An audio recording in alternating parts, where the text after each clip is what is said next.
नमस्कार दोस्तों, स्वागत है आपका एक बार फिर से आपके अपने YouTube चैनल एडवांस स्टडीज़ में। मैं हूं आपका दोस्त मोहनलाल लोधा। दोस्तों, आज आपके लिए लेकर आए हैं शिक्षा मनोविज्ञान से संबंधित 30 अति महत्वपूर्ण प्रश्न। दोस्तों, ये जो प्रश्न हैं L1 और L2 के लिए बहुत ही महत्वपूर्ण है। इसके साथ साथ जो रीट प्री है, सी टेट है, एच टेट है, MP टेट है, सभी के लिए बहुत ही महत्वपूर्ण है। दोस्तों, यदि वीडियो पसंद आए तो प्लीज़ चैनल को सब्सक्राइब करिए और वीडियो को लाइक करिए, अपने दोस्तों के साथ शेयर करिए। ओके दोस्तों, यदि आप इस सीरीज़ के और भी वीडियो देखना चाहते हैं तो चैनल पर जाकर देखिए। इस चैनल पर हमने शैक्षिक रीति विज्ञान, ICT सब्जेक्ट से संबंधित और करंट अफेयर, विभिन्न योजनाओं से संबंधित वीडियो लेक्चर अपलोड किए हैं, तो वहां जाकर आप देख सकते हैं और अपनी तैयारी को जो है और मजबूत कर सकते हैं। ओके दोस्तों, इसी के साथ चलते हैं आज के इस वीडियो लेक्चर के पहले प्रश्न की ओर। पहला प्रश्न ये रहा दोस्तों, अधिगम अनुभव के परिणाम स्वरूप व्यवहार में परिवर्तन द्वारा व्यक्त होता है। यह परिभाषा जो है किसकी है दोस्तों? तो दोस्तों, यह जो परिभाषा है ये क्रोनबेक की है। किसकी है? क्रोनबेक की। ओके, नेक्स्ट प्रश्न ये रहा दोस्तों आपके सामने, औपचारिक संक्रियात्मक अवस्था। ओके, औपचारिक संक्रियात्मक अवस्था जो है कौन सी है? तो दोस्तों, ये जो औपचारिक संक्रियात्मक अवस्था है 11 से 18 वर्ष तक होती है। ओके, जो जीन पियाजे ने जो है 4 अवस्थाओं में विकास क्रम को डिवाइड किया है, उसमें चौथी अवस्था औपचारिक संक्रियात्मक अवस्था है। ओके, इसके अंतर्गत जो है दोस्तों, जो जन्म से और 24 माह तक की अवस्था होती है, इसको बोलते हैं दोस्तों इंद्रिय गामक अवस्था या संवेदी पेशीय अवस्था या इंद्रिय गतिकाल। ओके, और जो दूसरी अवस्था है दोस्तों 7 से 11 वर्ष की, 2 से 7 वर्ष की, इसको बोलते हैं दोस्तों प्राक संक्रियात्मक अवस्था। प्राक संक्रियात्मक अवस्था बोलते हैं इसको। और जो तीसरी है 7 से 11 वर्ष की, इसको मूर्त संक्रियात्मक अवस्था बोला जाता है। ओके, नेक्स्ट प्रश्न देखते हैं दोस्तों।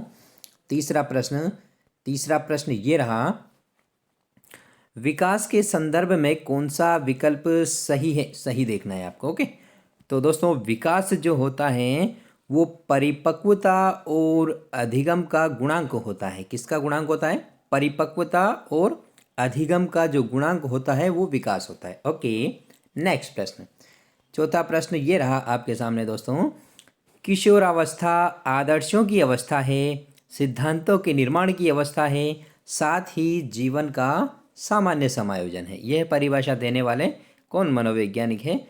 तो दोस्तों, ये जो परिभाषा दी है ये दी है जीन पियाजे ने। जी हाँ दोस्तों, जीन पियाजे ने ये परिभाषा दी है। ओके, नेक्स्ट, पांचवा प्रश्न ये रहा आपके सामने, बालक के शारीरिक व क्रियात्मक विकास की दिशा होती है। तो क्या होती है दोस्तों?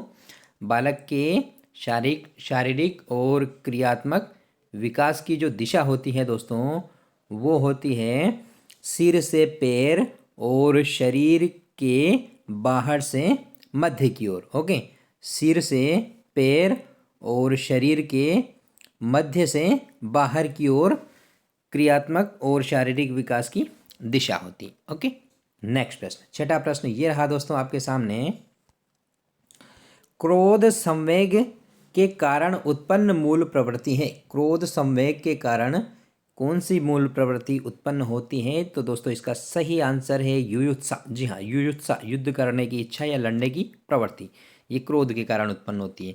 इसमें एक और है दोस्तों आत्मगौरव, पहला वाला।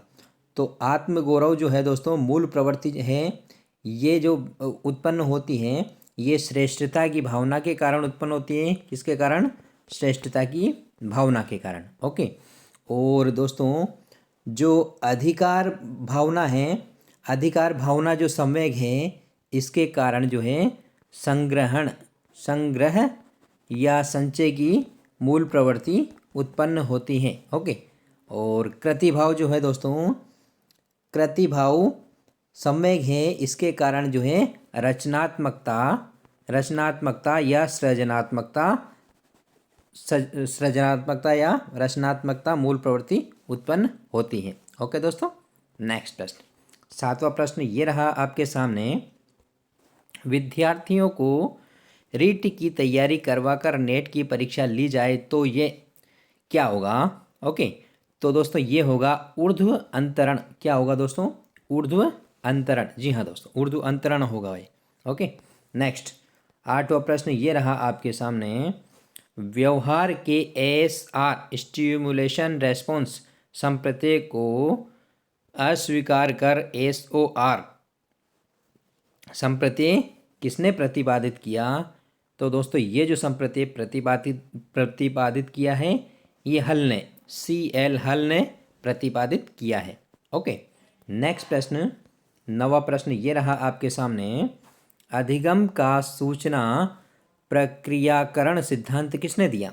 ओके, बताइएगा। तो दोस्तों ये जो सिद्धांत दिया है, ये दिया है मिलर ने। किसने दिया दोस्तों? मिलर ने दिया है।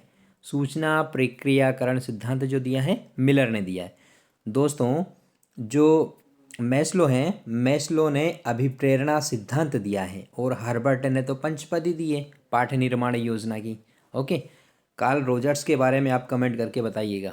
ओके, नेक्स्ट प्रश्न ये रहा 10वां प्रश्न, कृष्णा अपनी कक्षा को जो है क्षेत्र भ्रमण पर ले जाती है और वापस आने पर अपने विद्यार्थियों के साथ भ्रमण पर चर्चा करती है।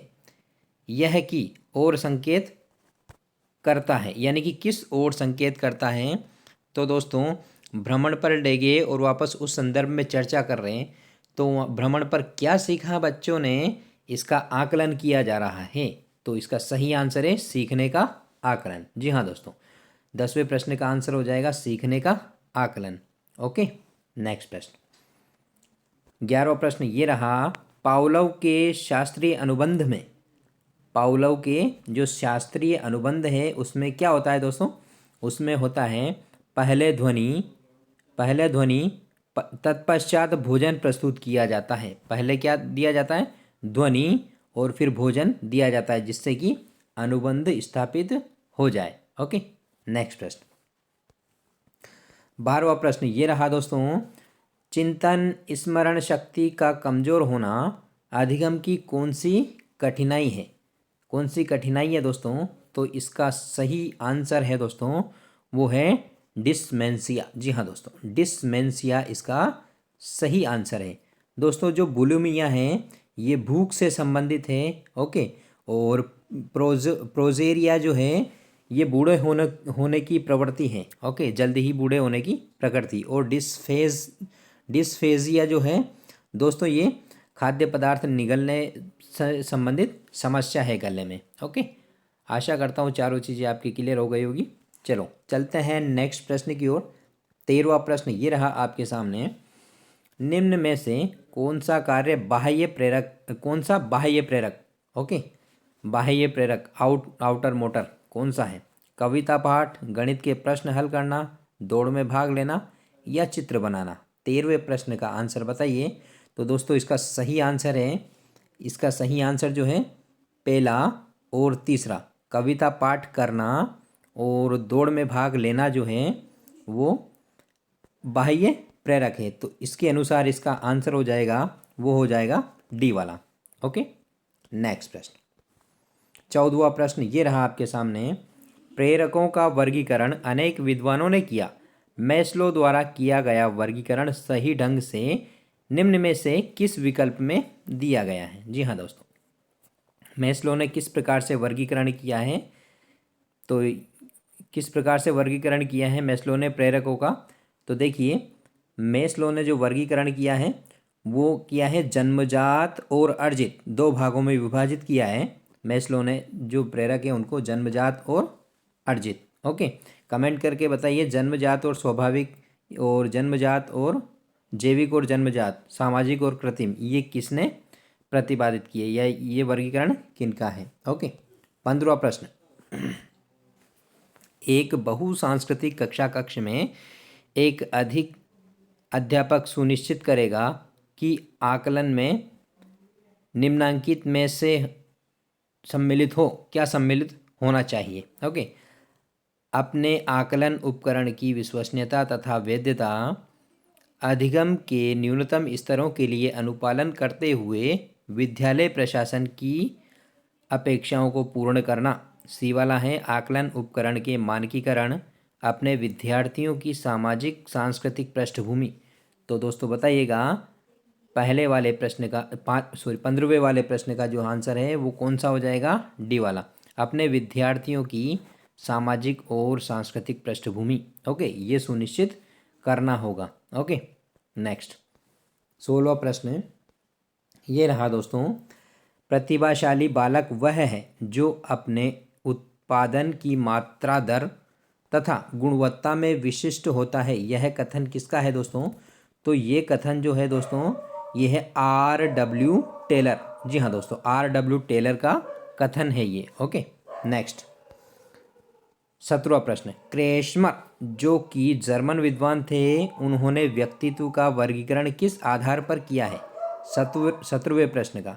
तो दोस्तों क्रेशमर जो है व्यक्तित्व का वर्गीकरण किया है वो शारीरिक संरचना के आधार पर किया है। किसके आधार पर? शारीरिक संरचना के आधार पर। जी हाँ दोस्तों।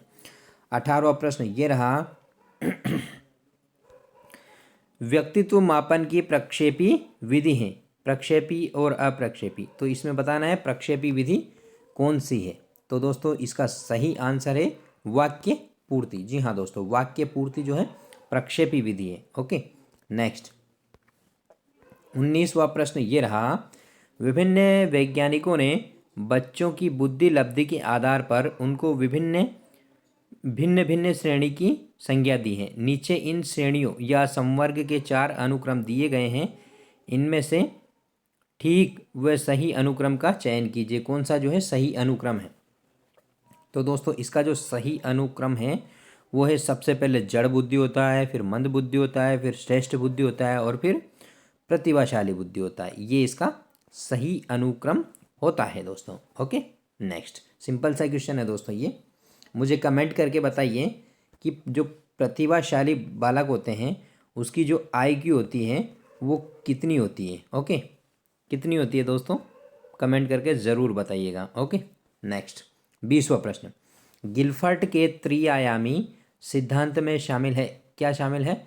तो दोस्तों इसमें शामिल है विषय वस्तु 4, संक्रिया 5 और उत्पाद 6। जी हाँ दोस्तों, ये इसमें शामिल है। विषय वस्तु कितने हैं? 4, संक्रिया 5 और उत्पाद 6। ये इसमें शामिल है गिलफर्ट के त्रिआयामी सिद्धांत में। ओके, नेक्स्ट प्रश्न 21वां प्रश्न ये रहा दोस्तों आपके सामने, हावर्ड गार्डनर के बहुबुद्धि जो व्यक्ति के आत्मबोध हेतु सर्वाधिक योगदान देगा वह हो सकेगा। तो इसका सही आंसर क्या है दोस्तों? 21वें का बी वाला, अंतर वैयक्तिक। जी हाँ दोस्तों, अंतर वैयक्तिक इसका सही आंसर है। ओके, 22वां प्रश्न ये रहा, प्रतिभावान बालकों की पहचान करने के लिए हमें सबसे अधिक महत्व किसको देना चाहिए? बताइएगा। तो इसका सही आंसर है दोस्तों, प्रतिभावान बालकों की पहचान करने के लिए तो हमें वस्तुनिष्ठ परीक्षणों के परिणामों पर ध्यान देना चाहिए या उनको ज़्यादा महत्व देना चाहिए। ओके दोस्तों, बाकी सब में पक्षपात संभव है। ओके, लेकिन परीक्षण में नहीं। 23वां प्रश्न देखिए, सृजनात्मकता मुख्य रूप से संबंधित होती है, किससे संबंधित होगी दोस्तों? अभिसारी चिंतन, मॉडलिंग, अपसारी चिंतन या अनुकरण। तो दोस्तों इसका जो सही आंसर है वो है अपसारी चिंतन। अपसारी चिंतन का मतलब होता है दोस्तों केंद्र से परिधि की ओर, यानी कि बाहरी सोच, यानी कि सृजनात्मकता की सोच जो रखेगा वो आउट ऑफ पॉइंट सोचेगा दोस्तों। ओके, पॉइंट से हट करके या लीक से हट कर सोचेगा। ओके, तो इसका सही आंसर हो जाएगा अपसारी चिंतन। ओके, नेक्स्ट 24वां प्रश्न ये रहा दोस्तों, भारत का भविष्य उसकी कक्षाओं में निर्मित हो रहा है, यह मत जो है किसका है? तो दोस्तों यह जो मत है वो है कोठारी आयोग का, जो कि 1964 में गठित हुआ था और 66 में इसने अपनी रिपोर्ट प्रस्तुत की थी। ओके, नेक्स्ट प्रश्न ये रहा 25वां, क्रियात्मक अनुसंधान के संबंध में कौन सा कथन सही नहीं है? जी हाँ दोस्तों, क्रियात्मक अनुसंधान के संबंध में कौन सा कथन जो है सही नहीं है, ये देखना है। तो देखिए, क्रियात्मक अनुसंधान के संबंध में कौन सा कथन सही नहीं है? यह अध्यापक एवं शिक्षा व्यवसाय से जुड़े लोगों द्वारा किया जाता है। सही है दोस्तों। नेक्स्ट, यह किसी विशिष्ट समाधान के लिए किया जाता है, ये भी बिल्कुल सही है दोस्तों। नेक्स्ट, व्यापक स्तर पर निर्णय लेने के लिए सूचना संकलन का कार्य इसमें किया जाता है। विचार करना है दोस्तों इसमें थोड़ा सा। डी वाला देखिए, स्थानीय स्तर पर रोज़मर्रा की समस्याओं के समाधान के लिए क्रियात्मक अनुसंधान ये भी किया जाता है दोस्तों। तो इसके संदर्भ में जो सी वाला है वो गलत हो जाएगा। ओके दोस्तों।